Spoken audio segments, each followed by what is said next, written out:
Okay, तो let us start with this class, जिसमें हम लोग 4 चैप्टर्स के क्वेश्चंस करेंगे और ये सारे ज्योमेट्री के अंडर में आते हैं।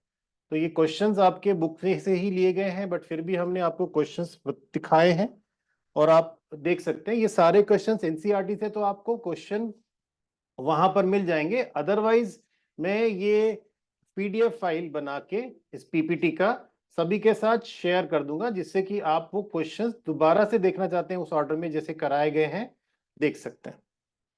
तो let us begin with this first chapter. अच्छा, इस चैप्टर का नाम मैंने नहीं लिखा, लेकिन ये भी एक चैप्टर है आपका ज्योमेट्री में जो हमें करना है। तो यूक्लिड्स ज्योमेट्री में आपको क्या क्या करना है वो देख लीजिए।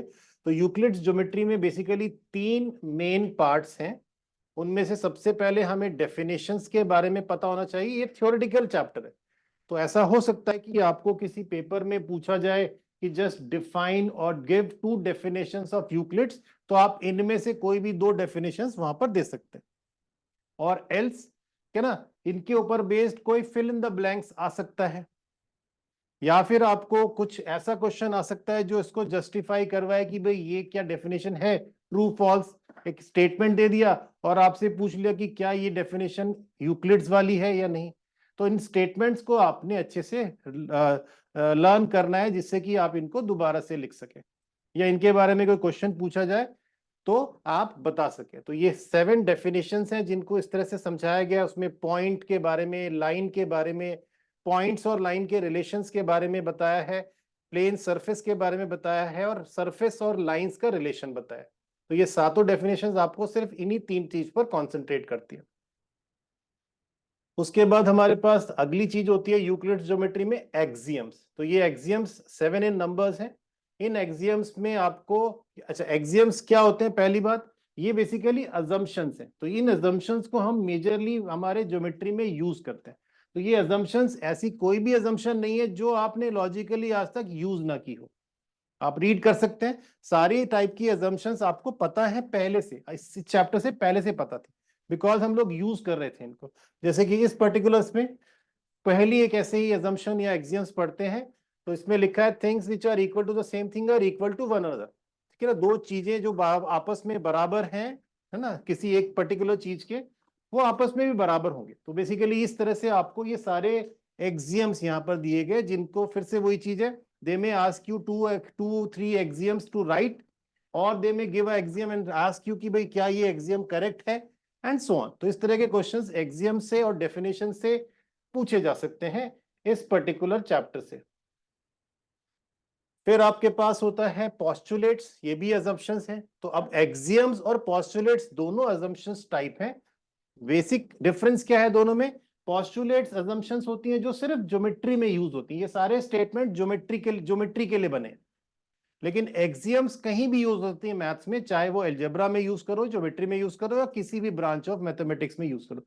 तो ये 5 आपके पोस्टुलेट्स हैं, जिनके अगेन सेम चीज है, मुझे इनके डेफिनेशन, इनके बारे में लिखना या इनको लिखना आ सकता है, और या फिर इन्हीं के ऊपर बेस्ड कोई क्वेश्चन हो सकता है डायरेक्ट।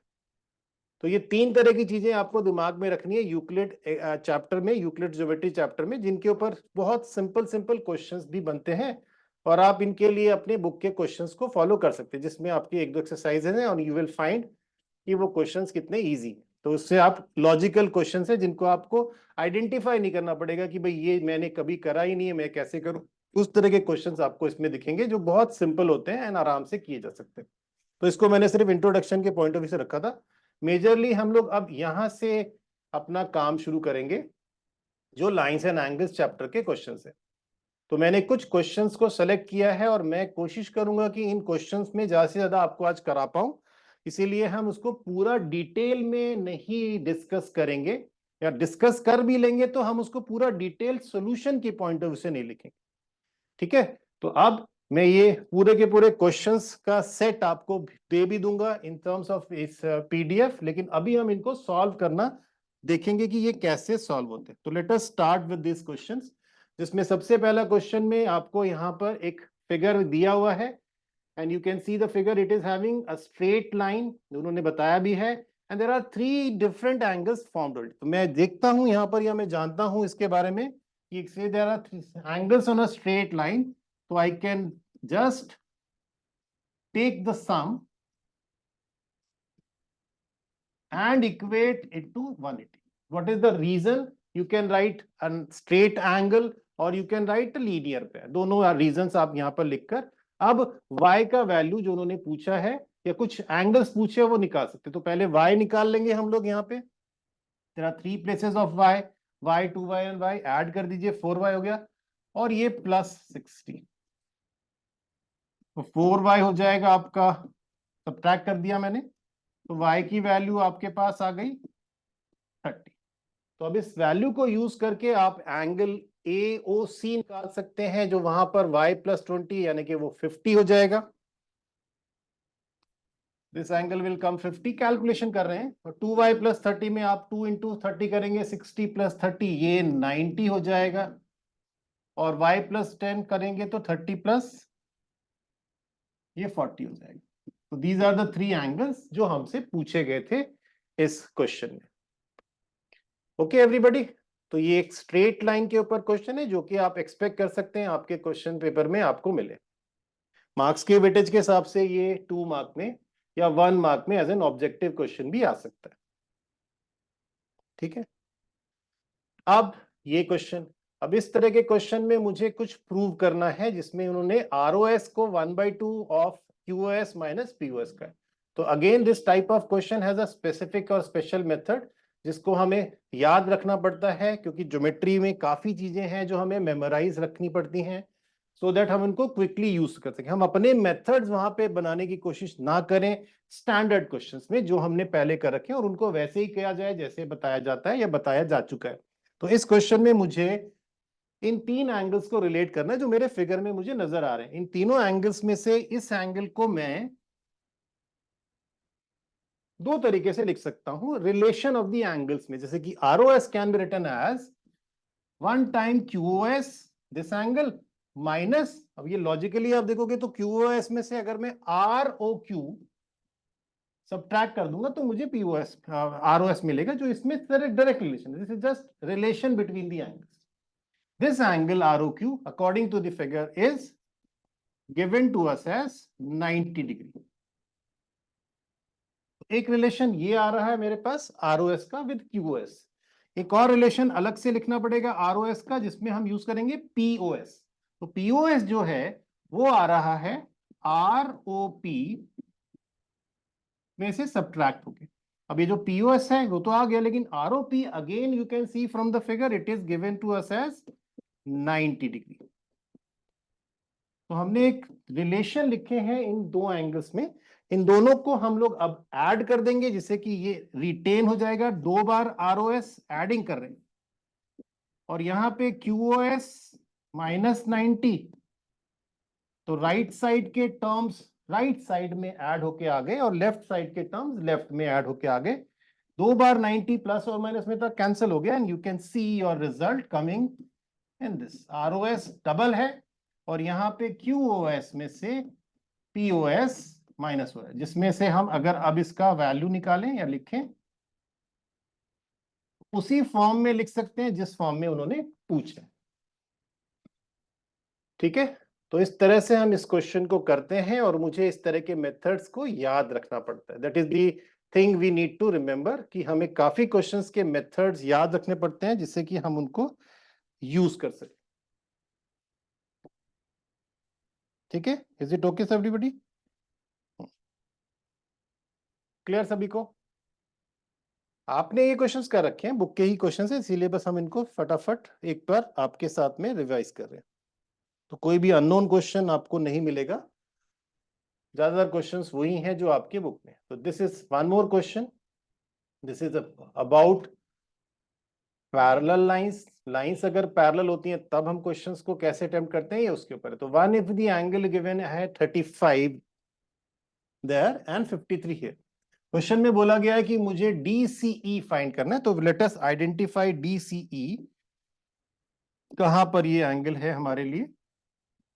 तो DCE इज दिस एंगल. तो ये वाला एंगल जो मैंने अभी X मार्क किया है इसको हमें फाइंड करना है. तो अगर आप लोगों ने इस चीज को देखा तो पहले हम यहां पर देखो, अगर किसी एंगल को किसी ट्राइंगल का पार्ट देखा जा रहा है तो उसमें हम ट्राइंगल को कंप्लीट करने की कोशिश करते हैं अगर वो अलग से नहीं निकल रहा. या तो मैं x के बगल में लीनियर पेयर वाला एंगल फाइंड कर लूं, या फिर मैं उस ट्राइंगल को कंप्लीट कर लूं जिसमें आपको x दिया गया। तो इसके लिए हम लोग ट्राइंगल कंप्लीट जल्दी आराम से कर सकते हैं, बिकॉज पैरेलल लाइंस गिवन है, और पैरेलल लाइंस की वजह से हम ऑल्टरनेट इंटीरियर एंगल यूज कर सकते हैं। This 35 angle can be taken here also as 35, because ये दोनों ऑल्टरनेट इंटीरियर एंगल्स। तो जिस ट्राइंगल में x था उसका एक एंगल गिवन था, दूसरा हमने फाइंड कर लिया, और जैसे ही हमने इसको फाइंड किया हमारे पास इस ट्राइंगल में जिसका नाम DEC है 53 और 35 और x मिला के 180, तो एंगल सम प्रॉपर्टी ट्राइंगल का यूज हो गया।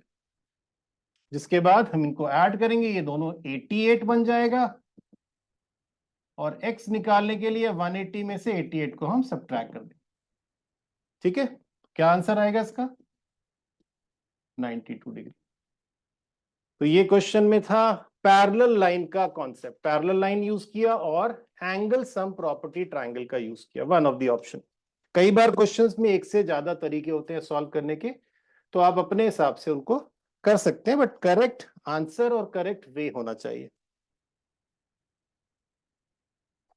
Next question, again important question on the basis of the line which are parallel. Parallel lines पर एक और इंपॉर्टेंट क्वेश्चन है इसमें, ठीक है ना। कुछ ऐसे क्वेश्चंस आपको पैरेलल लाइंस में मिलेंगे जहां पर आपको एक्स्ट्रा कंस्ट्रक्शंस करनी पड़ती है, और उसमें आपको ये क्वेश्चन भी है जिसमें आपको फाइंड करना है दिस एंगल QRS, बीच में एंगल जो R वाला है उसको निकालना है। तो ओनली प्रॉब्लम इज कि there is no parallel lines linked at that point, इसीलिए मुझे यहां पर पैरेलल लाइन बनानी पड़ेगी, और पैरेलल लाइन हम बनाते हैं जो गिवन पैरेलल लाइंस हैं उन्हीं को यूज करके। तो हमारे पास PQ और ST पैरेलल गिवन है, हम यहां से कंस्ट्रक्शन करके एक पैरेलल लाइन बना लेते हैं A और B, जिसके बाद जो R एंगल है उस जगह पे तीन एंगल्स हमें मिल गए, एक 1 लिख लेते हैं, एक 2 लिख लेते हैं, एक 3 लिख लेते हैं। तो अब 2 निकालने के लिए हम 1 + 3 निकाल सकते हैं अलग अलग, और या फिर और भी तरीके से आप एंगल 2 को निकाल सकते हैं, लेकिन ठीक है हम लोग इस समय इजीएस्ट तरीका डिस्कस करते हैं, जिसके हिसाब से मुझे अब यहां पर पहले एंगल 1, तो एंगल 1 जो है वो एंगल 110 के साथ 180, ये को इंटीरियर एंगल्स का प्रॉपर्टी है। These are again parallel lines के बीच में को इंटीरियर एंगल्स का सम 180 होता है, उस हिसाब से हम यहां पर एंगल 1 को 70 डिग्री निकाल सकते हैं, ये एक हो गया। सिमिलरली ऐसे ही हम लोग दूसरी तरफ जहां पर एंगल 3 लिखा हुआ है वहां पर निकाल सकते हैं एंगल 130 को यूज करके। सेम चीज फिर से कि 3 के साथ भी 130 180 है, सेम रीजन है को इंटीरियर, इसीलिए एंगल 3 आ जाएगा 50 डिग्री। अब एक स्ट्रेट लाइन में तीन एंगल्स हैं जिसमें से दो मुझे पता है और एक मुझे निकालना है, तो angle 2 can be calculated using the sum. Sum किया दोनों को, 120 सब्ट्रैक्ट किया तो आपका आ गया 60 डिग्री। तो इस तरह से हम यहां पर 60 डिग्री एंगल 2 को निकाल सकते हैं। This is my answer for this question. QRS जो एंगल उन्होंने पूछा था वो 60 डिग्री है, ठीक है। और देखते हैं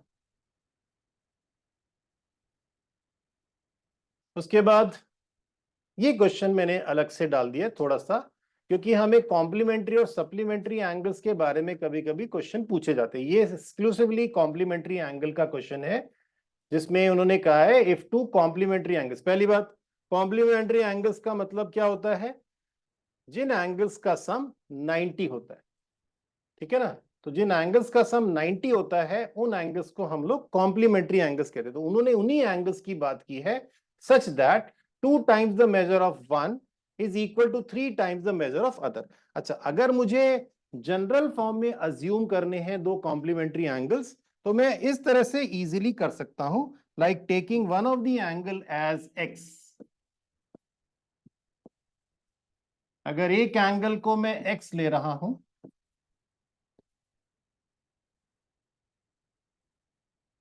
सेकेंड एंगल जो है कॉम्प्लीमेंट्री की वजह से 90 माइनस एक्स, मतलब एक्स और वाई अलग अलग ना लेके इन्हीं से काम चल जाएगा। अब इनमें रिलेशन है कि 2 टाइम्स, किसी का भी 2 कर सकते हैं, तो पहले वाले का डबल कर दिया अगर, तो वो 3 टाइम्स हो जाएगा 90 माइनस एक्स के। अब आप कंडीशन पढ़ेंगे तो आपको समझ में आएगा कि अगर कॉम्प्लीमेंट्री एंगल्स हैं तो एक का डबल और एक का 3 टाइम्स बराबर है। तो बताना है कि ये आपके कौन से दोनों में से बड़ा क्या है, तो निकाल लेते हैं। Let us find out first x.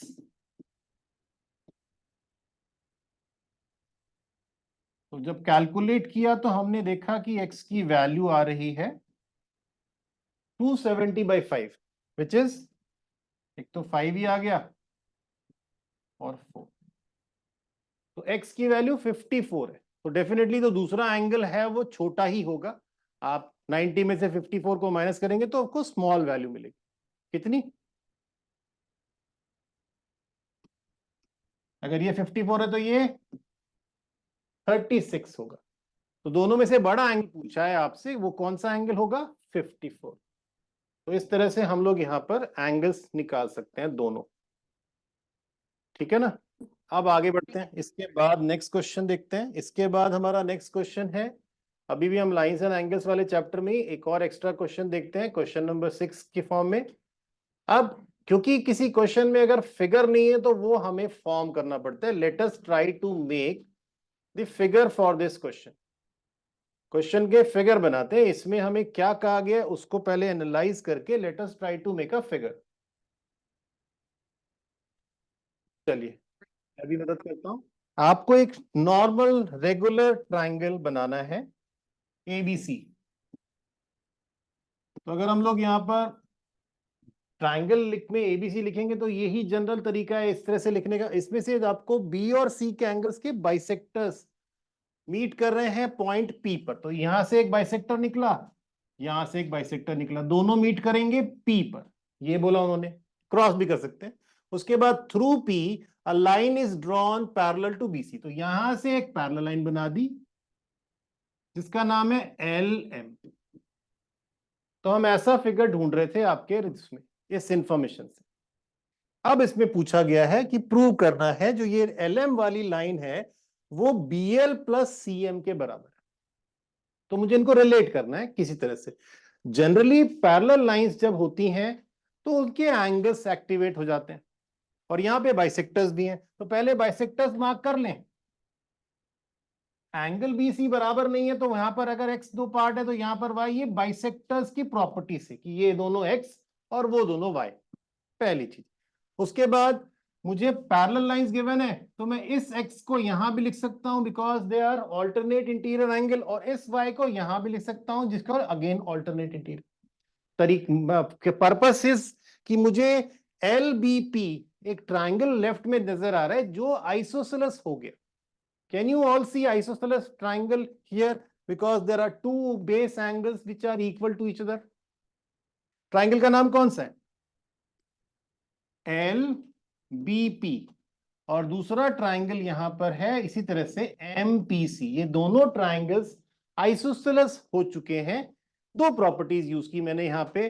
पहले तो मैंने बाइसेक्टर को लिखा और फिर मैंने यहां पर लिखा है ऑल्टरनेट इंटीरियर एंगल। तो इससे हमें दो आइसोसेलेस ट्राइंगल मिल गए। फायदा मुझे मिल गया है L P equals to B L, और मिल गया है P M equals to C M. Isosceles triangle के इनको प्लस कर लो,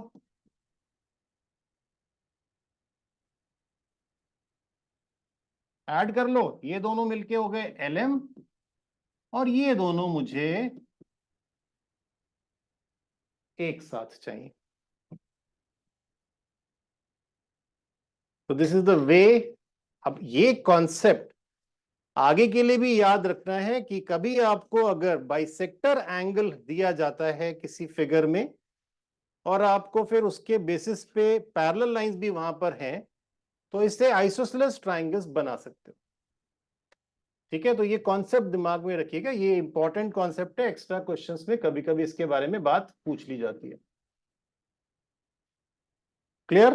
तो ये तरीका था इस क्वेश्चन को करने का। होपफुली सब लोगों ने इसको नोट कर लिया होगा। You will get the recordings also, तो इसीलिए आपका कोई पार्ट मिस हो जाता है तो आप उसको दोबारा से देखते हैं। Moving on to the next chapter, हमारे लाइंस एंड एंगल्स के क्वेश्चंस खत्म हो गए। अब हम ट्राइंगल्स वाले क्वेश्चंस पर आते हैं। अभी ट्राइंगल्स के क्वेश्चन में आपके पास फिगर है और उस फिगर में आपको दो चीजें प्रूव करने के लिए कही है। There are some given conditions as well, कि जो लाइन एल है वो बाइसेक्टर है एंगल ए का, और बी एक पॉइंट है उस लाइन पर, जिसके बाद उन्होंने कहा है कि BP and BQ are perpendiculars as well. तो आपको दो ट्राइंगल्स को कॉन्ग्रुएंट करना है और दो पार्ट को इक्वल, बीपी और बीक्यू को इक्वल करना है। तो इसके लिए हम लोग कॉन्ग्रुएंसी करने वाले हैं। तो कॉन्ग्रुएंसी के लिए मैंने आपको क्लास के स्टार्ट में बताया था कि हम डिटेल में उसको डिस्कस नहीं करेंगे कि ये इसके साथ में लिखेंगे नहीं, तो हम आपको बता देंगे। आपको कॉन्ग्रुएंसी में चाहिए होते हैं तीन parts which is according to a property, है ना, इसमें कोई ना कोई क्राइटेरिया होना चाहिए। क्या क्या क्राइटेरिया यूज करते हैं हम लोग? एसएएस करते हैं, एसएसएस करते हैं, आरएचएस करते हैं, डबल एएस करते हैं, एएसए करते हैं। तो ये पांच क्राइटेरिया है जिनके हिसाब से कॉन्ग्रुएंसी होगी यहाँ पर। तो वो ट्राइंगल्स तो यहाँ पर उन्होंने बता ही दी कि भाई कौन से लेने हैं। तो ट्राइंगल का नाम है एपीबी और AQB। तो हमने इनके अंदर कंडीशंस ढूंढनी है।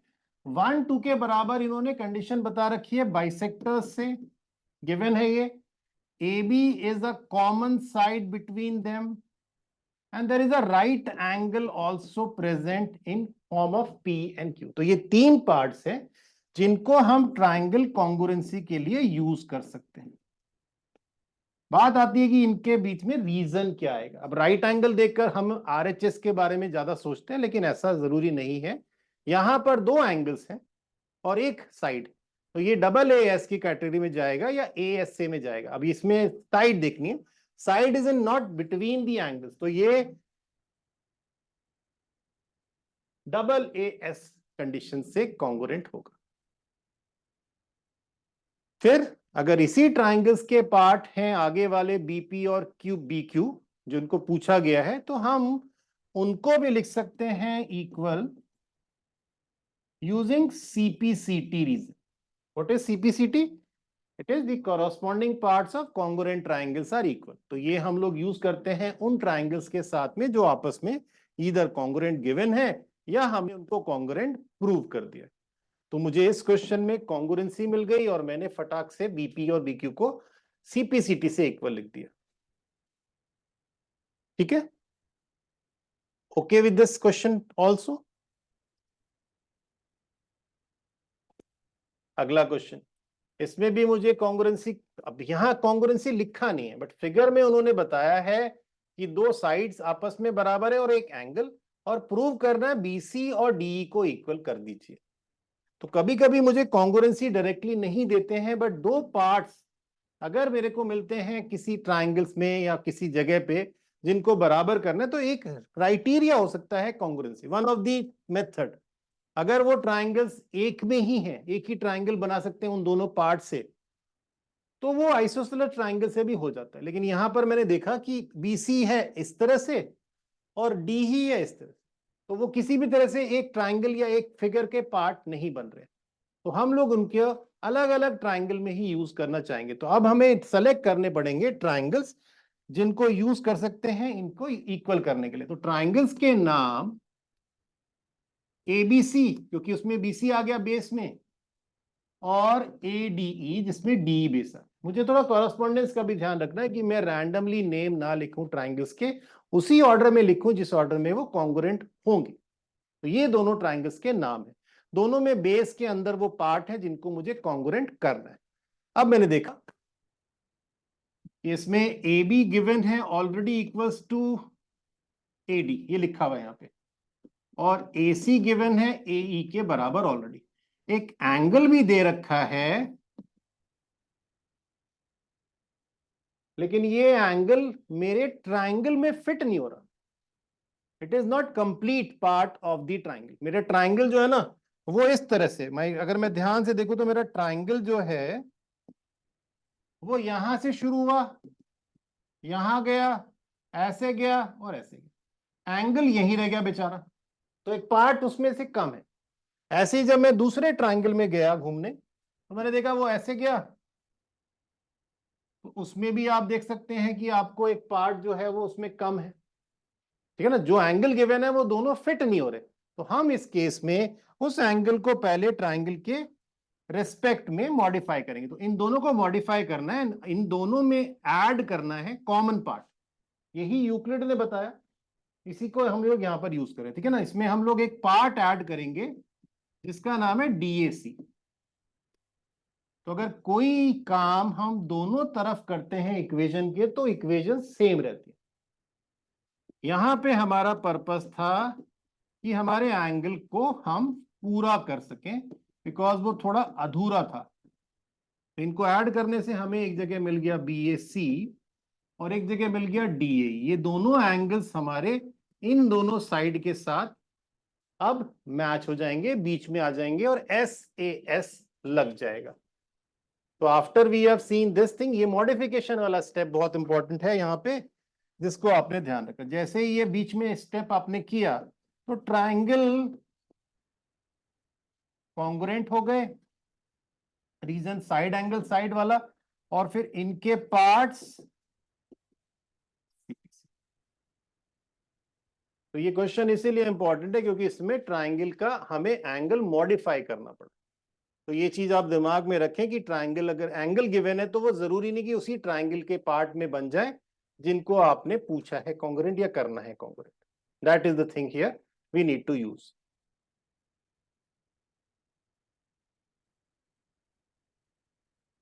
अगला क्वेश्चन। अब ये क्वेश्चन में आपको थोड़े पार्ट्स हैं इसमें, तो ये क्वेश्चन थोड़ा सा बड़ा है, जिसमें पहला पार्ट यहाँ पर इस पेज पर है, फिर आगे और पेजेस में पार्ट है, और ये इंपॉर्टेंट क्वेश्चन है। You may get this question in a 5 mark, 5 number की वेटेज का क्वेश्चन बनता है ये, इसीलिए इसको करना जरूरी है फ्रॉम द ट्राइंगल्स चैप्टर। कहीं ना कहीं से तो 5 नंबर के क्वेश्चन आएंगे ना, तो ट्राइंगल्स में से आपको क्वेश्चन आने का अगर चांस बनेगा तो ये वो क्वेश्चन है जो आ सकता है जिसमें आपको 5 नंबर मिलेंगे। अब क्या क्या करना है, पहला पार्ट, पार्ट बाय पार्ट चलेंगे। पहला पार्ट है कॉन्ग्रुएंसी। कॉन्ग्रुएंसी करनी है ऐसे दो ट्राइंगल्स में जिनके सारे पार्ट आपको नजर आ रहे हैं, दो तो साफ साफ बताए गए और बाकी एक हमें वर्टिकली ऑपोजिट एंगल मिले। तो इस क्वेश्चन में या इस पार्ट में कॉन्ग्रुएंसी करनी है AMC और BMD। तो इसमें दो पार्ट्स हैं, हम लोग यहां पर गिवन है हमें कि ये BM AM के बराबर है, DM CM के बराबर है, ये दोनों बताए गए। तो उस बेसिस पे हम लोग यहां पर SAS लगा सकते हैं। बीच में एक एंगल है जो कि वर्टिकली ऑपोजिट है, इसीलिए ट्राइंगल्स कॉन्ग्रुएंट हो जाएंगे। किसी को शक नहीं होना चाहिए इसमें, क्योंकि बहुत ही सिंपल क्वेश्चन था, इसीलिए हमने इसको डायरेक्टली कंसिडर कर लिया। तो यही मैं समझाना चाह रहा था कि आपको 1 बाय 1 हर पार्ट में हम लोग सारे स्टेप्स नहीं करेंगे, हम जल्दी जल्दी उनको कर सकते हैं, जिससे कि हम लोग हमारा थोड़ा टाइम बचाए और कुछ रेलेवेंट और चीजें कर पाए। अगला पार्ट है, अब कॉन्ग्रुएंसी हो चुकी है तो उसके बेसिस पे आगे बढ़ना है। इसमें उन्होंने बोला कि DBC एक राइट एंगल है। सबसे कंफ्यूजिंग पार्ट यही है इस पूरे क्वेश्चन का। DBC कहाँ है ये, तो मुझे अगर DBC को करना है 90 डिग्री, तो मैं उधर वाले 90 को यूज करूंगा जो गिवन है। तो इन दोनों एंगल्स को 90 करना है, तो जो लाइन यहां नजर आ रही है DB और AC, उनको पैरेलल करना पड़ेगा, उसके लिए हम यूज करेंगे। तो अभी कभी हमने जो तो ट्राइंगल कॉन्ग्रुएंट किए, उसमें इस एंगल को इस एंगल के हम लिखेंगे ऑल्टरनेट इंटीरियर पे, ये 1 और ये 2, ये दोनों एंगल्स ऑल्टरनेट हैं और आपस में बराबर है CPCT of the previous figure से। अगर ये 1 2 के बराबर आ जाता है तो हम इसके बेसिस पे DB को AC के पैरेलल लिख सकते हैं, है ना। ये due to alternate interior angles, उस वजह से, है ना। उल्टा भी होता है कि अगर ऑल्टरनेट एंगल पहले मिल जाए तो लाइन को पैरेलल कर देता है। अब अगर ये पैरेलल लाइन आ गई तो हमें पता चल गया कि एंगल B और एंगल D 180 को इंटीरियर, C है सॉरी, B और C, जिसमें बी को हम लोग नहीं जानते बट सी को बारे बताया गया है 190, इसीलिए बी भी 90 हो जाएगा। That is DBC is a right angle in this case. तो ये हो गया हमारा सेकेंड पार्ट, जिसमें हमें पिछले ट्राइंगल का एक पार्ट यूज करना पड़ा सीपीसीटी की तरह से। अब ये भी राइट एंगल हो गया, इसको भी अब साथ लेके चल सकते हैं। अगले पार्ट में इसकी मदद लेनी पड़ी तो वो भी ले लेंगे। अब प्रूव करना है फिर से कॉन्ग्रुएंसी। अब ट्राइंगल का नाम है डीबीसी और एसीबी। तो डीबीसी और एबीसी, एसीबी, तो इन दोनों ट्राइंगल में मुझे एक तो डीबी को बराबर लिखना है, ये भी पहले ही ट्राइंगल से उठाया। एंगल बी और एंगल डी अभी भी 90 किए गए हैं, और एक कॉमन साइड है, बहुत इंपॉर्टेंट है ये कॉमन साइड कॉन्सेप्ट, बहुत जगह यूज होता है आपके क्वेश्चंस में। कभी कभी मिसिंग, हाँ, मिसिंग पार्ट कॉमन से हो जाता है सारा। तो ये तीनों आपको कॉन्ग्रुएंसी बता देंगे, और फिर उन्होंने रीजन SAS, ठीक है। उसके बाद उन्होंने CM is the line which is here and AB is the line here. हमें पार्ट बाय पार्ट बराबर दिए गए, लेकिन इस फिगर ने मुझे ये बताया कि जो DC है वो AB के बराबर हो गया सीपीसीटी से। DC को हम 2CM लिख सकते हैं क्योंकि उसके मिड पॉइंट बराबर है, मिड पॉइंट है, तो CM इसीलिए AB का हाफ हो जाएगा। ये 2 स्टेप में आप आगे लिख सकते हैं, है ना। CD और AB बराबर क्यों? क्योंकि हमने अभी भी ट्राइंगल्स को कॉन्ग्रुएंट किया, उनका सीपीसीटी है ये। उसके बाद हमने DC को लिख दिया 2 टाइम्स ऑफ CM, और AB एज इट इज रहेगा, इसीलिए फिर हम CM को हाफ AB लिख सकते हैं। ठीक है, तो ये अच्छा क्वेश्चन है और एक बड़ा क्वेश्चन है, और ये 5 मार्क्स के हिसाब से आ सकता है। ट्राइंगल्स के चैप्टर में you can expect a 5 marker. Lines and angles में थोड़ा मुश्किल है 5 नंबर वाला क्वेश्चन अभी आना, क्योंकि उसमें बड़े क्वेश्चंस नहीं बन रहे, बट ट्राइंगल्स में यू कैन एक्सपेक्ट 1 क्वेश्चन, और फ्रॉम क्वाड्रिलेटरल्स, सर्कल से भी चांसेस कम है। तो यही 2 क्वेश्चंस फिगर चैप्टर्स हैं जिसमें से 5 मार्क्स के क्वेश्चन आपको ज्योमेट्री में से मिल सकता है। तो एक ज्योमेट्री, एक मेंसुरेशन, सरफेस एरियाज में से 5 नंबर का क्वेश्चन, और एक आपको अलजेब्रा में से 5 नंबर का क्वेश्चन, या वहां से 2 भी आ सकते हैं। तो इस तरह से आपको 4 क्वेश्चन जो 5 मार्क्स के आने, इस तरह से डिस्ट्रीब्यूटेड है। चलिए अब इस क्वेश्चन को देखते हैं। इसमें आपके सामने एक फिगर है जिसको आइसोसेलेस ट्राइंगल बताया गया है और ऑल्टीट्यूड्स बनाए गए। अब कई बच्चों को ऑल्टीट्यूड के बारे में जो है थोड़ी इंफॉर्मेशन गलत होती है। उनको लगता है कि भाई ऑल्टीट्यूड बना दिया, राइट एंगल बना दिया, तो वो मिड पॉइंट भी जाएगा, मिड पॉइंट भी बनाएगा, बट नहीं। ऑल्टीट्यूड सिर्फ राइट एंगल बनाता है बेस पे, मिड पॉइंट अगर बनाता तो वो मीडियन होता। दोनों कोई काम करता तो उसको हम परपेंडिकुलर बाइसेक्टर बोलते हैं। तो ये 3 अलग कॉन्सेप्ट है। एक ऐसी लाइन होती है जो दोनों काम करती है, परपेंडिकुलर भी बनाती है, बाइसेक्ट भी करती है। एक लाइन जो सिर्फ परपेंडिकुलर बनाती है, जो इस फिगर में गिवन है, ऑल्टीट्यूड कहा जाता है। और एक लाइन सिर्फ मिड पॉइंट बनाती है, जिसको हम मीडियन कहते हैं। यहां सिर्फ ऑल्टीट्यूड है, मतलब राइट एंगल पता है, बाकी कुछ नहीं पता कि वो उसने और क्या किया। मुझे प्रूव करना है कि जो आइसोसेलेस ट्राइंगल है उसमें ऑल्टीट्यूड्स बराबर है। ऑल्टीट्यूड मतलब जो इस फिगर में उन्होंने बताया है BE और CF। तो how do we select triangles? 2 तरीके हैं। तो इजी तरीका है, और मतलब दोनों इजी तरीके हैं, लेकिन मेरे को जो सबसे पहले नजर आया मैंने लिख लिया। ये वो 2 ट्राइंगल्स हैं जिनको मैं कंसिडर कर रहा हूं। दोनों ट्राइंगल्स यूनिफॉर्म होने चाहिए, है ना, एक जैसे होने चाहिए, जिसको हम कॉन्ग्रुएंट भी कर सकें। इसमें एंगल A कॉमन है, तो ये क्वेश्चन इसीलिए भी इंपॉर्टेंट है क्योंकि कॉमन एंगल बहुत रेयर मिलेगा आपको। साइड तो बहुत जगह मिल जाएगी, कॉमन एंगल इज नॉट मतलब ऐसा फिनोमेना कि बहुत आता है, बहुत रेयर मिलेगा, इस क्वेश्चन में आता है। और इसके अलावा आप यहां पर यूज कर सकते हैं राइट एंगल। ऑल्टीट्यूड का राइट एंगल तो है ही, चाहे ऑल्टीट्यूड बराबर है नहीं, राइट एंगल तो बनाएगा। और एक साइड है आपकी आइसोसेलेस ट्राइंगल वाली। तो अगेन 2 एंगल, एक साइड मेरे पास यहां पर भी कॉन्ग्रुएंसी आ गई, बट ये ट्राइंगल मैंने खुद ढूंढे हैं, इसीलिए मुझे थोड़ा ध्यान से काम करना पड़ा। तो एंगल एंगल साइड यूज हो रहा है, राइट एंगल है फिर भी, और उस वजह से मैं यहां पर इनको ऑल्टीट्यूड्स को इक्वल बोल सकता हूं। तो इसमें BE है और इसमें CF है, ये CP से बराबर हुआ। ठीक है, तो जो जो चीजें इनमें इन्फॉर्म कर रहा हूं उनको भी ध्यान से सुनिए और अपने हिसाब से, क्योंकि मैं इनके पूरे डिटेल्ड सॉल्यूशंस नहीं लिख रहा हूं, आपको सिर्फ एक आइडिया दे रहा हूं कि ऐसे ये पार्ट्स करने से आपको कंप्लीट करना है। जब आप अपने एग्जाम में करते हैं कोई क्वेश्चन ऑफ ज्योमेट्री, तो आपको प्रॉपरली उसकी इंफॉर्मेशन लिखनी पड़ती है। What is the given condition in the question, what is to be proved in this question, and what is the proof we are taking. तो ये स्टेप बाय स्टेप प्रोसीजर आप तभी यूज करते हैं जब आपको क्वेश्चन आता है, और इसीलिए मैं आपको सिर्फ एक हिंट दे रहा हूं कि क्वेश्चंस को कैसे अटेम्प्ट किया जाए। और ये सारे इंपॉर्टेंट क्वेश्चंस है जो आपकी बुक में अवेलेबल है। एनसीईआरटी की बात कर रहा हूं जब भी मैं बुक बोलता हूं। This is one of the important question. Again some questions are important due to their methods. अगर हम करेक्ट मेथड ना लगाएं, अपने तरीके से इसको सोचें, तो कई बार ये क्वेश्चन जो है काफी लेंदी हो जाते हैं और हम करेक्ट आंसर पे नहीं पहुंच पाते। इस क्वेश्चन को इसीलिए यहां रखा गया क्योंकि ये करने का तरीका बहुत इसका स्पेशल है और इजी है। तो उस हिसाब से ये क्वेश्चन यहां पर है, और यही क्वेश्चन स्कूल के टीचर्स को भी पता है कि इसमें क्या करते हैं स्टूडेंट, किस तरीके से गलती करते हैं। तो उस वजह से ये क्वेश्चन ज्यादातर आपको टेस्ट में मिलेगा।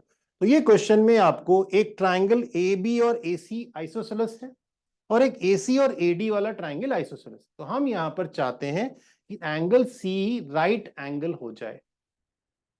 तो उसके लिए हमें उस एंगल का वैल्यू 90 करना, मतलब हम लोग इसको इसीलिए भी इस तरह से कर रहे हैं बिकॉज मुझे कुछ प्रूव नहीं करना कि ये इसके बराबर है, ये इसके बराबर है। मुझे सिर्फ एक वैल्यू फाइंड करनी है, जिसके लिए हम लोग यहां पर पहली चीज, ये वाला एंगल इसके बराबर है क्योंकि आइसोसेलेस ट्राइंगल में बेस एंगल यानी जो साइड्स के ऑपोजिट वाले एंगल होते हैं वो बराबर होते हैं। इसी तरह से इस ट्राइंगल में ये वाला एंगल आपस में बराबर हो जाएगा अगर मैं उस तरह से फिगर को देखूं। तो इतना ही करने से ये क्वेश्चन हो जाता है। अब सिर्फ मुझे इनको एड अप करना है क्योंकि ये तीनों एंगल्स एक ट्राइंगल के 3 एंगल्स भी बन रहे हैं।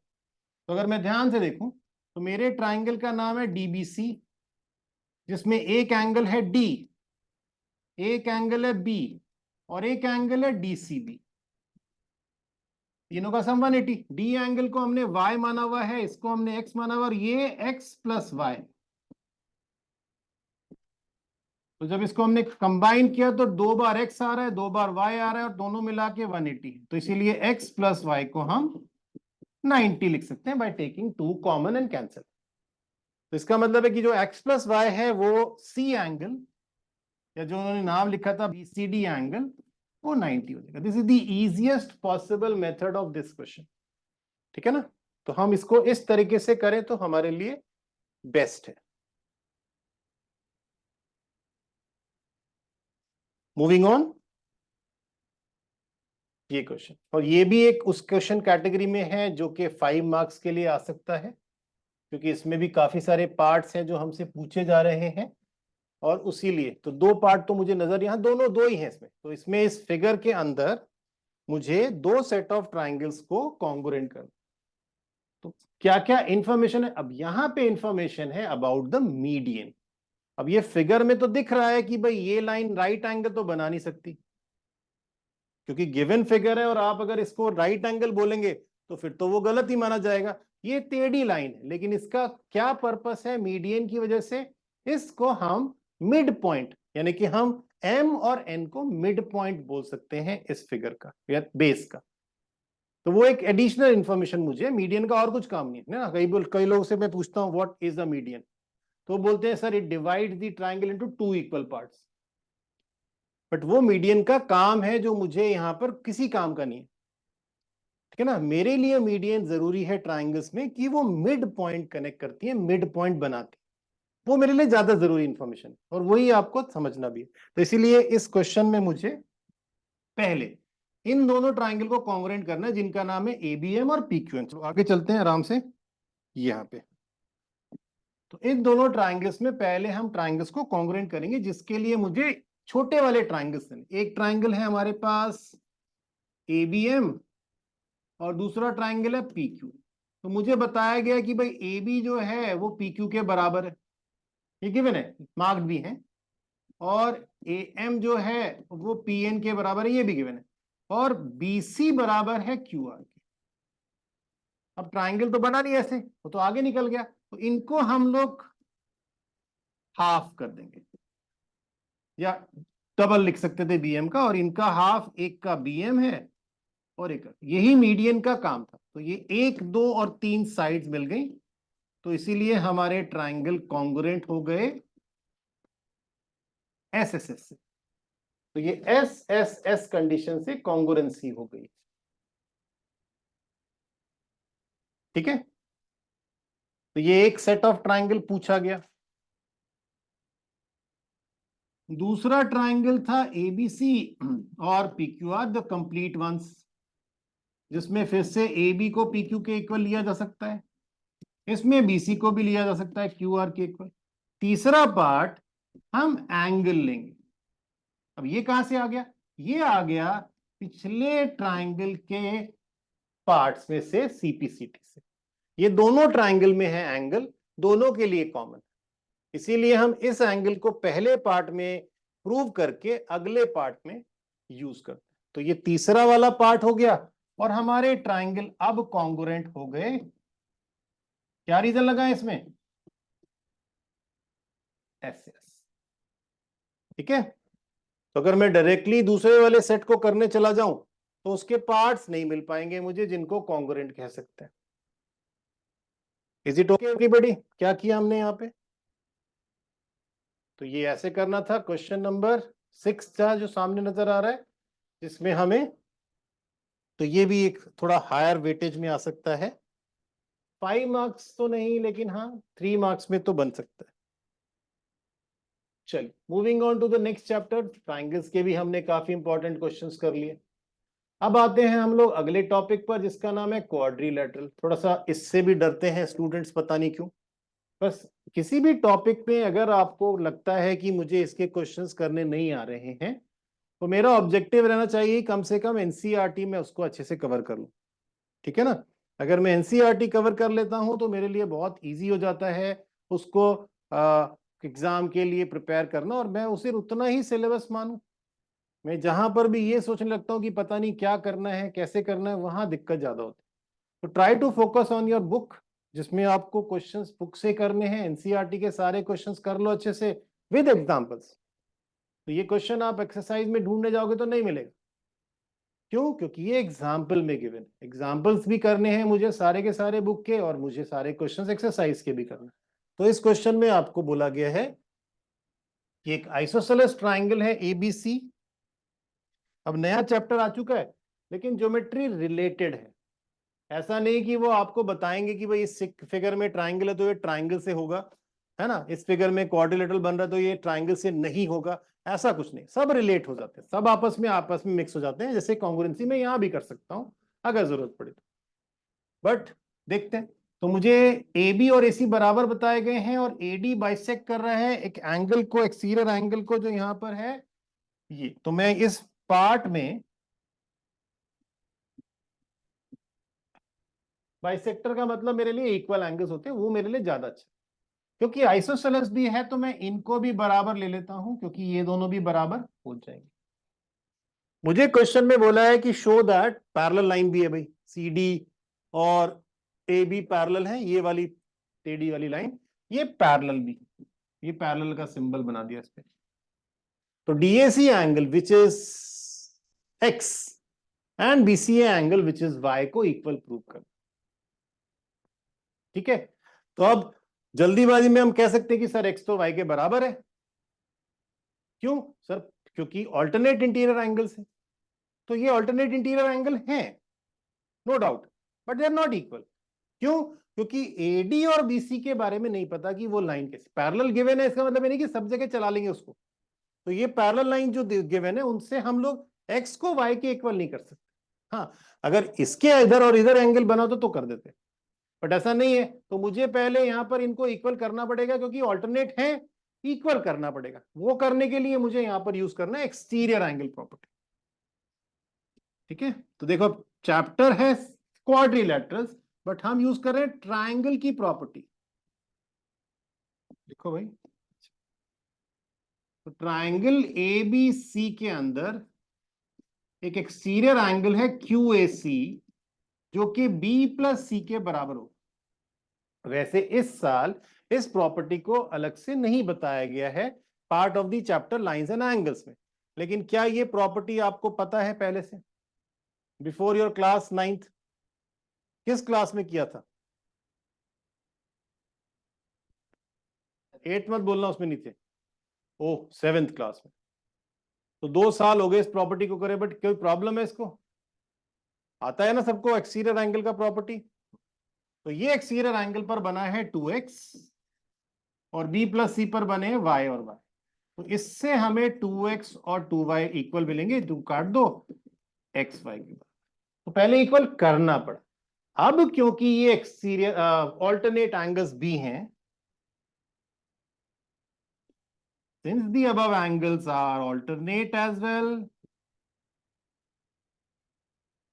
therefore they will make the lines अच्छा पहले तो यही करना था, तो therefore एंगल्स हो ही गए। उसके बाद उन्होंने कहा एबीसीडी को पैरेललोग्राम, तो मैं उसके आगे चला गया, बट अब क्योंकि ऑल्टरनेट एंगल्स हैं तो वो अब एडी को बीसी के पैरेलल कर देंगे।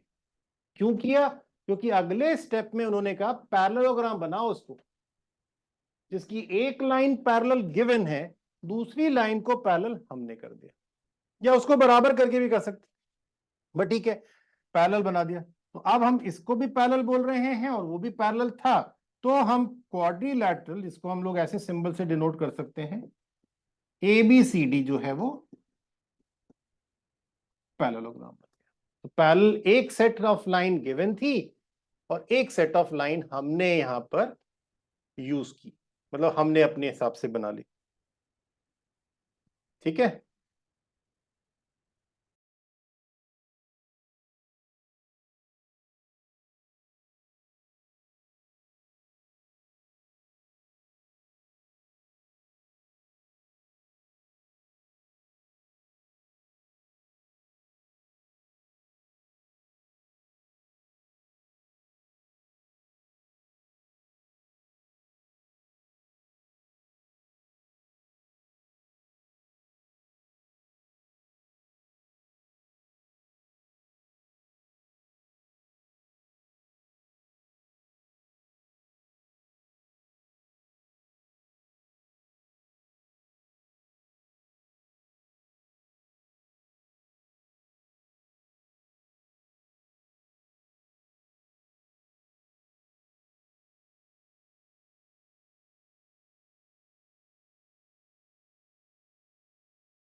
ओ, कोई बात नहीं। तो जो मैंने अभी ये क्वेश्चन समझाया है उसके हिसाब से मैंने बताया है कि इस फिगर में हमें करना था दो ऑपोजिट पैरेलल लाइंस के बीच में बाइसेक्टर्स को यूज करके जो फिगर बना है उसको रेक्टेंगल। तो रेक्टेंगल को प्रूव करने के लिए मुझे यहाँ पे चाहिए चार एंगल्स 90। किसी फिगर के चारों एंगल्स अगर 90 हैं तो उसको हम एक रेक्टेंगल बोल सकते हैं। क्योंकि बाइसेक्टर्स है तो हमने दो बार एक्स और दो बार वाई लिखा है बाइसेक्टर्स की वजह से, और दो बार जेड और दो बार डब्ल्यू लिखा है उसी बाइसेक्टर्स की वजह से, क्योंकि बाइसेक्टर लाइंस है ये। फिर हमें एक एक करके यहाँ पर 90 प्रूव करना है। तो ऊपर लिखा है मैंने लीनियर पेयर, नीचे भी लिखा है लीनियर पेयर, और लेफ्ट में लिखा है मैंने पैरेलल लाइंस को यूज करके को इंटीरियर एंगल्स। तो उस तरीके से कम तीन एंगल्स को 90 कर पाए, और फोर्थ को फिर हमें अलग से नहीं करना पड़ेगा, उसको we can take it directly. तो अगर चार एंगल्स में से तीन भी 90 हो जाते हैं तो उस फिगर को हम लोग रेक्टेंगल बोल सकते हैं। ओके,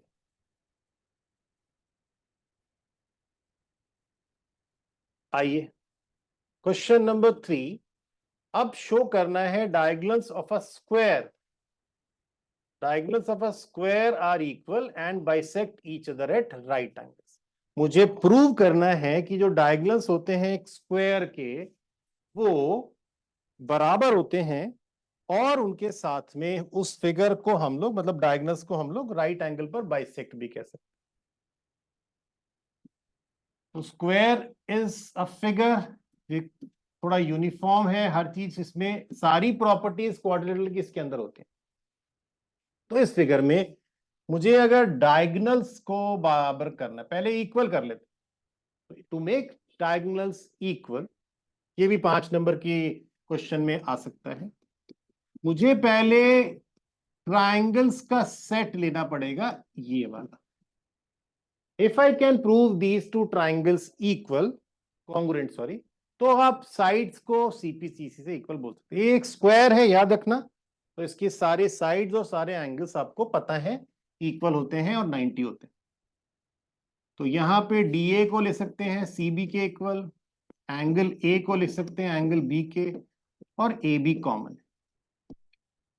यही सेम प्रॉपर्टीज यूज, ये कंडीशन यूज करके हम किसी रेक्टेंगल के भी एंगल्स को डायगोनल्स को बराबर कर सकते हैं। डायगोनल्स के इक्वल का तरीका है, स्क्वायर है इसमें और रेक्टेंगल के लिए बेस है, तो ये आपके डायगोनल्स बराबर आ। फिर हमें डायगोनल्स बाइसेक्ट करते हैं, ये प्रूव करना पड़ेगा। इसमें अब ये ट्राइंगल्स ले लो क्रॉस वाले, I am proving the diagonals are bisecting. तो इन ट्राइंगल्स में डीओए और बीओसी, इन दोनों ट्राइंगल्स जो ऑपोजिट हैं इनको आपस में कॉन्ग्रुएंट कर दीजिए, जिसके अंदर मुझे अब क्योंकि डायगोनल्स को तो इक्वल बाइसेक्ट करवाना है, तो क्या क्या यूज करेंगे? We will use this angle, alternate interior, alternate interior. तो एंगल्स 1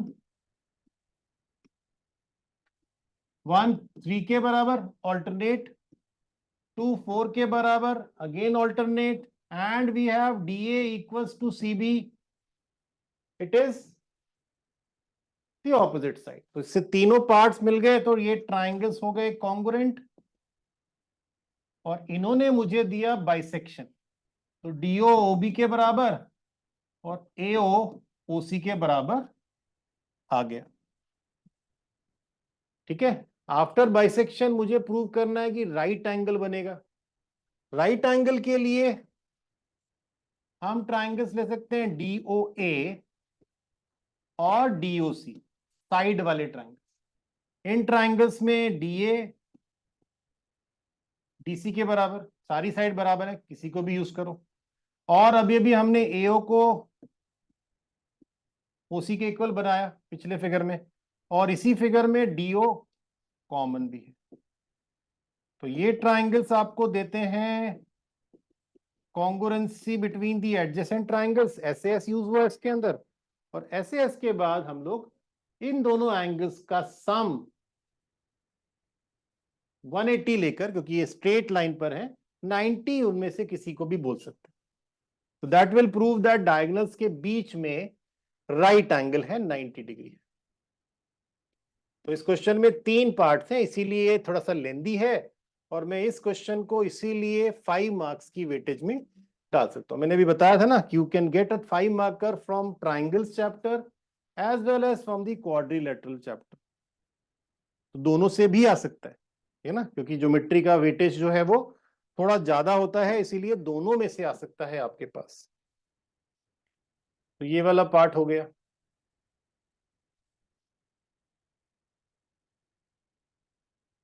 अगला क्वेश्चन में आपको दे रहे हैं रेक्टेंगल गिवन है जिसमें डायगोनल बाइसेक्ट कर रहे हैं दो एंगल्स को, मतलब दोनों एंगल्स को जो डायगोनल बनता है ना उसका, और फिर हमें शो करना है कि वो फिगर स्क्वायर है और जो दूसरा डायगोनल है वो भी दोनों एंगल्स को बाइसेक्ट करता है। ठीक है, ये भी एक इंपॉर्टेंट क्वेश्चन है फ्रॉम द क्वाड्रिलेटरल चैप्टर। इसमें एक रेक्टेंगल है, तो ये जो कॉन्सेप्ट है इसको समझिए।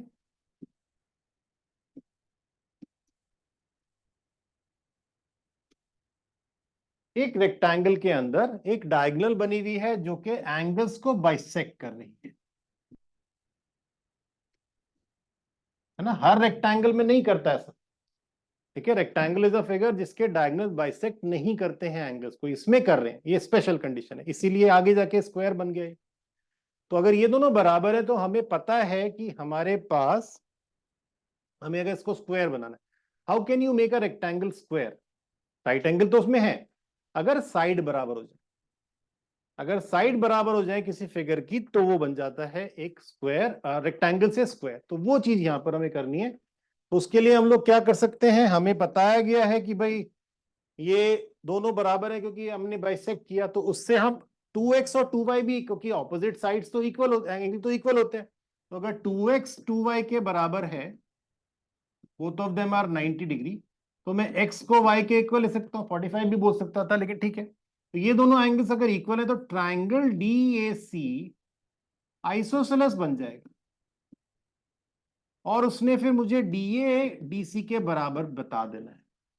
तो अगर मैं किसी रेक्टेंगल के एडजेसेंट साइड्स को इक्वल कर दूं तो वो डेफिनेटली एक स्क्वायर, क्योंकि फिर चारों साइड बराबर हो जाती है। यही तो कमी थी बस रेक्टेंगल में।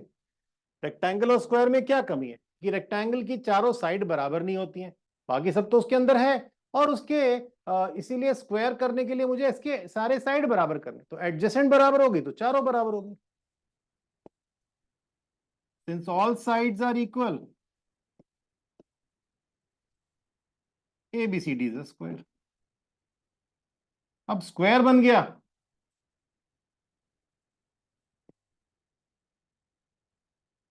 तो इस वाले डायगोनल को भी कर सकते हैं। इसके एंगल्स के बारे में भी पता नहीं कि बाइसेक्ट हो रहा है कि नहीं, तो यहां पे हम लोग अब स्क्वायर देखकर कर रहे हैं, उस हिसाब से एंगल 5 और मतलब ऑल्टरनेट इंटीरियर्स तो सब जगह वर्क करते हैं, क्योंकि यहाँ तो सब पैरेलल लाइंस होती है ना, स्क्वायर है ये। तो इसके अंदर आपको ये दोनों कंडीशन है, और 6 और 8 बराबर है क्योंकि हमें अब ये आइसोसेलेस ट्राइंगल भी पता है, स्क्वायर की सारी साइड बराबर होती हैं।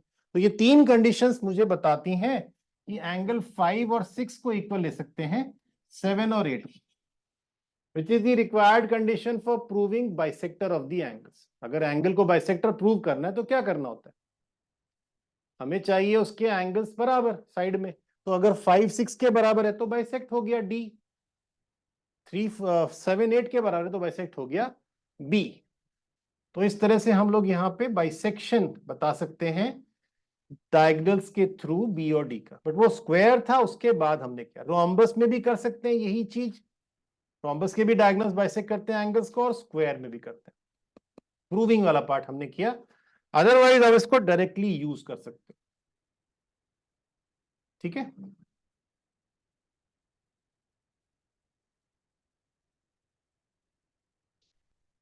अगेन इंपॉर्टेंट क्वेश्चन है ना।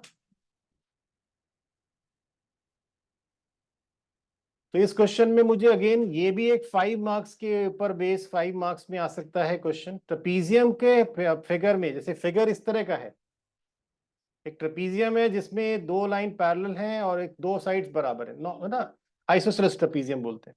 उसमें एंगल ए को एंगल बी के इक्वल करना है। ठीक है। और कंस्ट्रक्शन करते हैं, सबसे इंपॉर्टेंट चीज है इस फिगर की, कंस्ट्रक्शन करनी पड़ती है। We need to make a parallel line to AD to make the entire figure as a parallelogram. तो सबसे पहले हम A B A E C D को पैरेललोग्राम बनाते, फिर हमारा पर्पस है कि हम किसी तरह से इन दोनों एंगल्स को बराबर करें।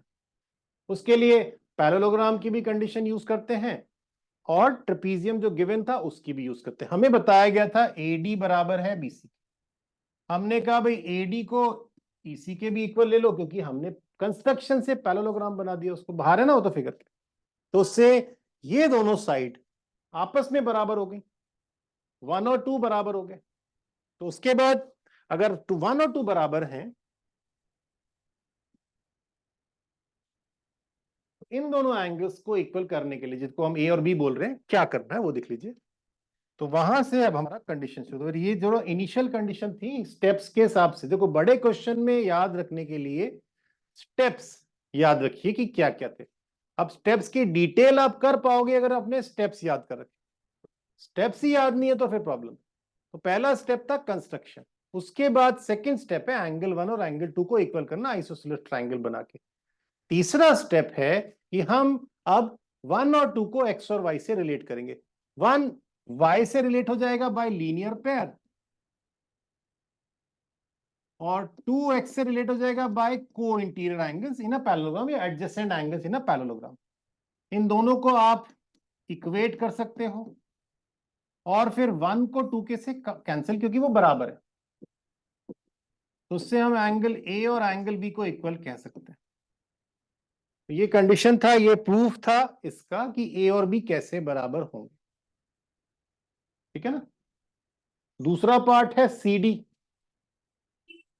अब सी और डी जो हैं वो वाले एंगल्स को करने के लिए हम अब एक्स की मदद लेंगे, उनको मार्क कर लेते हैं। यहां पर मार्क कर लेता हूं मैं z। ठीक है।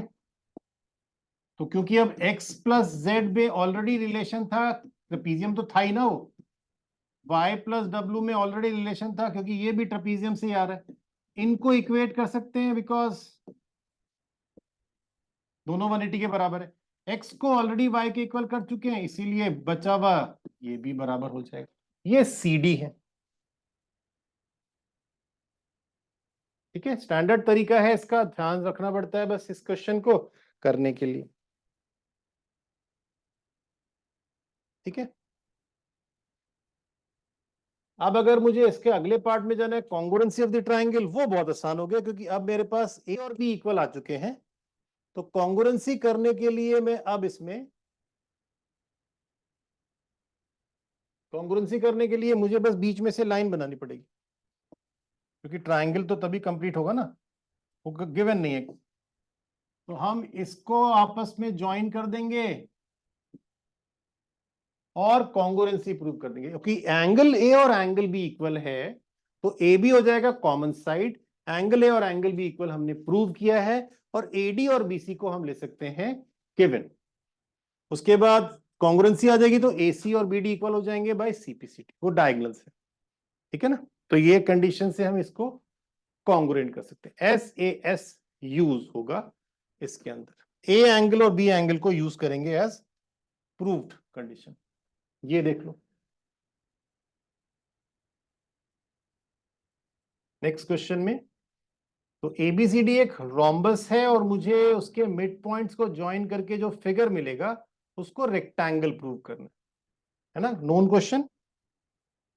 तो एक रोम्बस के मिड पॉइंट्स को ज्वाइन करने से, रोम्बस होता है इस तरह से बनाया हुआ फिगर,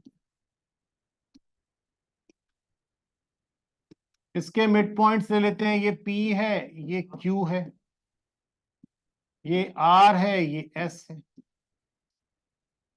PQRS। ठीक है, ये मिड पॉइंट्स है, तो मिड पॉइंट को ज्वाइन किया और रेक्टेंगल प्रूव करना चाहा। रेक्टेंगल प्रूव करने के लिए क्या चाहिए, क्वाड्रेटल में चारों एंगल्स 90 कर दो,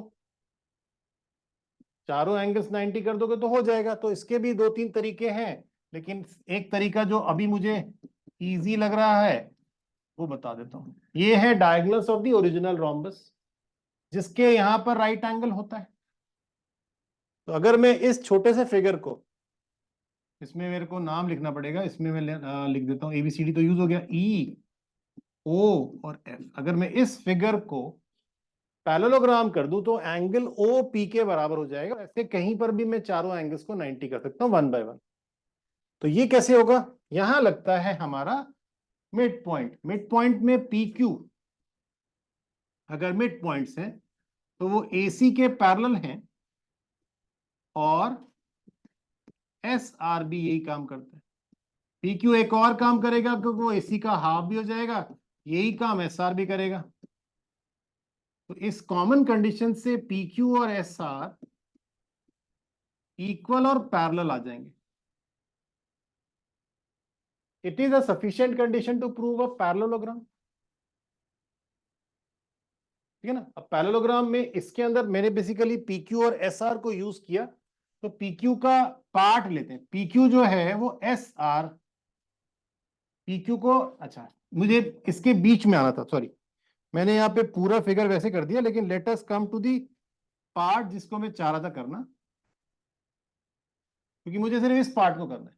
तो अगर पी क्यू पैरेलल टू ए सी है तो हम पीई को भी पैरेलल एफ ओ के ले सकते हैं, और ये वाला साइड पीएस को अगर डीबी के पैरेलल कर दिया जाए सेम कंडीशन से, तो इसका भी पार्ट पी एफ ईओ के पैरेलल हो जाए। तो पैरेलल से ही करेंगे, इक्वल टू हाफ वाली कंडीशन नहीं चाहिए होगी, क्योंकि मेरे को इस छोटे से फिगर को पैरेलल, तो ये वाली लाइन इसके पैरेलल, ये वाली इसके पैरेलल, है ना? ये बहुत सारी पैरेलल लाइंस हैं, और ये भी पैरेलल लाइंस है ना? हमारे घर में खिड़कियां होती है ऐसे। तो ये पैरेलल लाइंस अगर मैं बनाता हूं तो ये सारे फिगर्स क्या हो जाएंगे? ये सब पैरेललोग्राम्स। तो मैं उस हिसाब से आपको यहां पे बताने की कोशिश कर रहा था कि यहां पे अगर इस वाले लाइन से ये और इस वाली लाइन से ये बना लूं तो ये दोनों सेट ऑफ लाइंस मतलब पैरेलल हो जाएंगी, और ये फिगर पैरेललोग्राम हो जाएगा जिसका नाम है PEOF। अगर इसको पैरेललोग्राम बोल दोगे तो इसके ऑपोजिट एंगल्स P और O 90 हो जाएंगे। 90 मतलब O 90 था, P 90 हो जाएगा। ऐसे ही Q को 90 कर लो उस तरफ, ऐसे ही R को 90 कर लो। तीन बहुत है किसी फिगर के 90 करने, उसको हम रेक्टेंगल बोल सकते हैं। तो ये एक तरीका है जिसको किया जा सकता है यहां पे। ठीक है?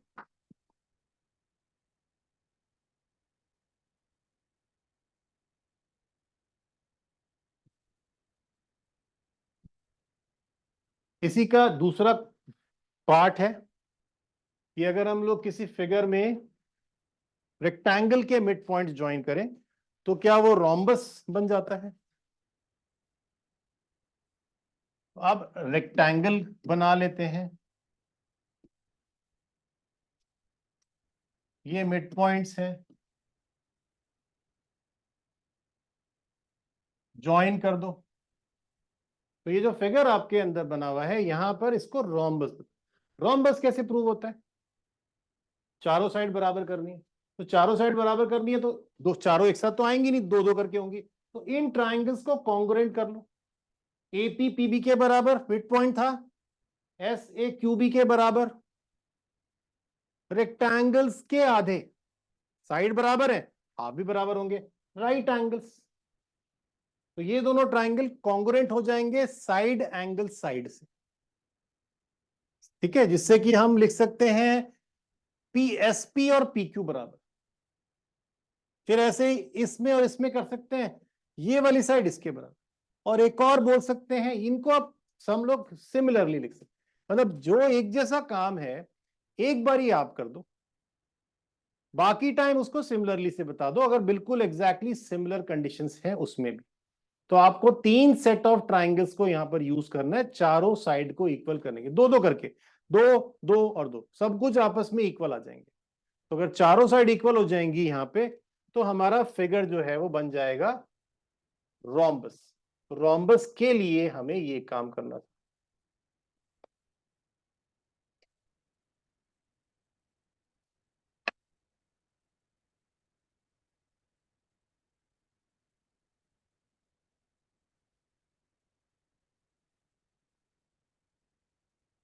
ठीक है। एक और इंपॉर्टेंट क्वेश्चन क्वाड्रिलैटरल्स का।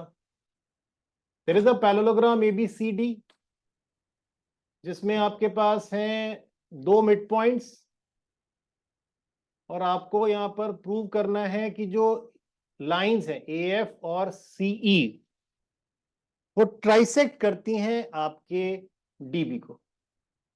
तो ट्राइसेक्ट का क्या मतलब होता है? तीन इक्वल पार्ट्स। जैसे हम चार इक्वल पार्ट्स को एक साथ नहीं कर सकते हैं वैसे तीन को भी नहीं कर सकते। तरीका वही है, टू एट अ टाइम, दो को करेंगे फिर और दो को करेंगे, तो जिसमें कॉमन होगा और उस कॉमन को यूज करके तीनों को बराबर बोला जा सकता है।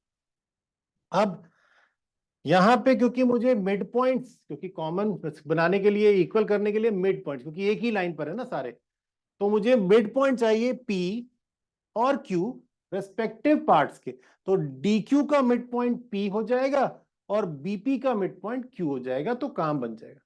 तो जब हम मिड पॉइंट ढूंढते हैं क्वाड्रिलेटरल चैप्टर में, हमें मिड पॉइंट बनाना है, किसी को प्रूव करना है, तो कन्वर्स यूज होता है मिड पॉइंट थ्योरम का।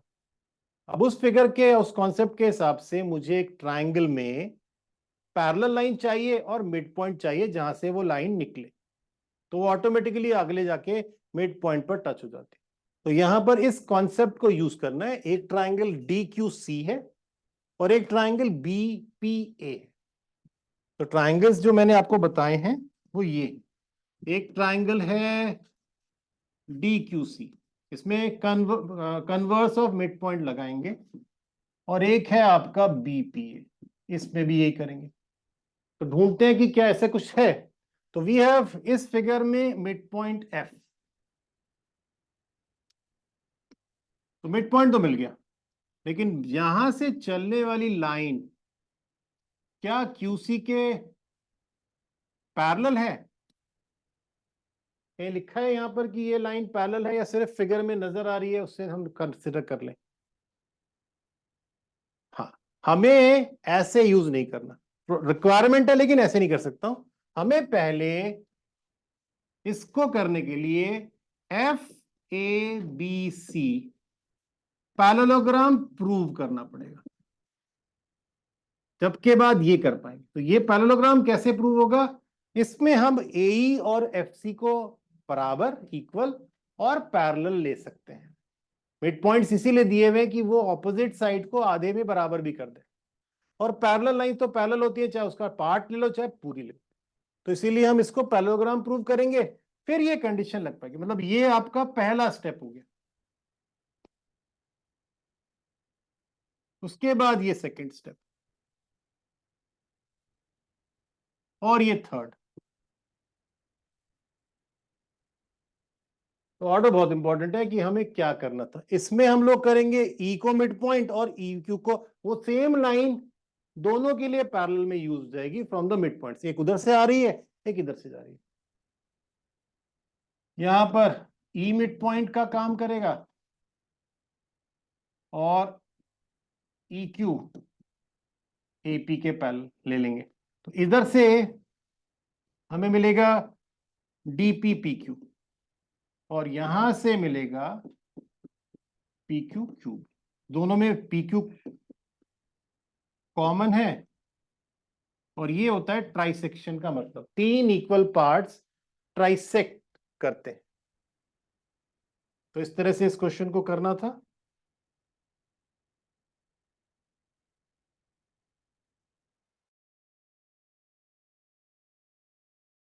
Okay, so after this part we have the next question.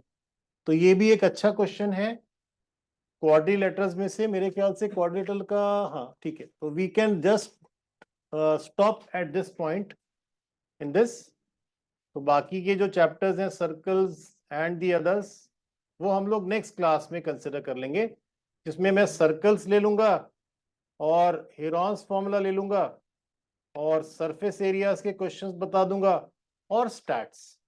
Will try to finish that on the next, in the next class on Tuesday, but after this question. तो ये वाला question है हमारा quadrilateral का, इसको देख लेते हैं। इसके अंदर एक राइट फिगर नहीं, तो let us make the figure first we have to make a right triangle. Right triangle का राइट एंगल सी पर है, तो ए बी आप अपने हिसाब से कहीं भी लिख सकते हैं, मैंने ऐसे लिखा। फिर एक मिड पॉइंट, हाइपोटेन्यूज का मिड पॉइंट है एम, वहां से एक पैरेलल लाइन गई जिसने बीसी को एसी को डी पर इंटरसेक्ट किया, ये पैरेलल भी है। तो अब इसके बाद कंडीशन फिगर बन गया। फिगर ऐसा है, दे आर आस्किंग कि prove that D is the mid point of AC. तो अभी अभी हमने कन्वर्स डिस्कस किया था, इसमें वो दोनों परफेक्ट कंडीशंस हैं कि किसी भी ट्राइंगल में अगर एक मिड पॉइंट होता है और उससे चलती हुई एक पैरेलल लाइन होती है, दोनों पार्ट है इसमें, कुछ नहीं करना पड़ेगा, तो हम डायरेक्टली मिड पॉइंट लिख सकते हैं उस पॉइंट को जो सामने वाली लाइन पर बन रहा है। ये हो गया पहला स्टेटमेंट, इतना ही है, ठीक है ना। रीजंस दिखने पड़ते हैं किसी प्रॉपर्टी को लगाने के। What is the prerequisite? Prerequisite है triangle, mid point and parallel line from the mid point. Converse हो गया। दूसरा परपेंडिकुलर, मतलब ये लाइन एसी के ऊपर राइट एंगल बना रही है, बिल्कुल बनाएगी। पैरेलल लाइन है और ये वाला एंगल सी ऑलरेडी आपके पास है, तो M D is parallel to B C given and C is right angle, तो डेफिनेटली डी भी राइट एंगल हो जाएगा बिकॉज दे एग्जिस्ट का को इंटीरियर रिलेशन। या फिर हम इसको कॉरस्पॉन्डिंग एंगल से भी कर सकते हैं, क्योंकि ऊपर वाला पार्ट कॉरस्पॉन्डिंग है, ये वाला पार्ट कॉरस्पॉन्डिंग है इसके, और ये दोनों आपस में को इंटीरियर। दोनों ही केस में आपको 90 मिलेगा। फिर आपको एक पार्ट पूछा गया, सीएम और एमए इक्वल्स टू होने चाहिए ए बी के हाफ। तो ए बी कहां है? वो पूरी लाइन। तो उसके लिए क्या करें? तो मुझे अब छोटी सी कॉन्ग्रुएंसी करनी पड़ेगी। एम डी ए और एम डी सी के अंदर कॉन्ग्रुएंसी, जिससे कि मैं ए एम को सी एम के इक्वल लिख सकूं जो उन्होंने बोला है, और हाफ ए बी तो वो शुरू से, क्योंकि एम मिड पॉइंट था तो वो हाफ तो था ही ए बी का, लेकिन मिड पॉइंट इनको बराबर कर देगा, क्योंकि वो गिवन नहीं था तो मेरे को बनाना पड़ा। सीएम नहीं था बना हुआ, वो मैंने बनाया तो ट्राइंगल बन गए। तो ट्राइंगल में एम डी कॉमन है, फिर एंगल डी राइट एंगल है, दोनों तरफ यूज हो जाएगा। और ये एडी और डीसी हमने पहले पार्ट में मिड पॉइंट बनाया था ना डी को, उससे तो ऐसे ऐसे ये कॉन्ग्रुएंसी हो जाएगी, जिसके बाद हम लिख सकते हैं सीएम और एम ए बराबर हाफ ए बी। तो पहले से ही था क्योंकि मिड पॉइंट था M of the A B, ठीक है। तो this concludes the topic Euclid's geometry. उसके बाद हमने किया लाइंस एंड एंगल्स, फिर हमने किया ट्राइंगल्स, और उसके बाद हमने किया क्वाड्रिलेटरल्स। तो ये 4 टॉपिक्स का रिवीजन हो गया है। अब बचा हुआ है आपका सर्कल्स, हेरॉन्स फॉर्मूला, उसके बाद surface areas and volume and statistics. तो ये 4 चैप्टर्स हम अगली क्लास में कर लेंगे, जिससे कि फिर हमारे जो टॉपिक्स हैं वो अच्छे से सारे रिवाइज हो जाएंगे, ठीक है। तो आज के लिए हम यहीं पर रुकते हैं। Bye bye.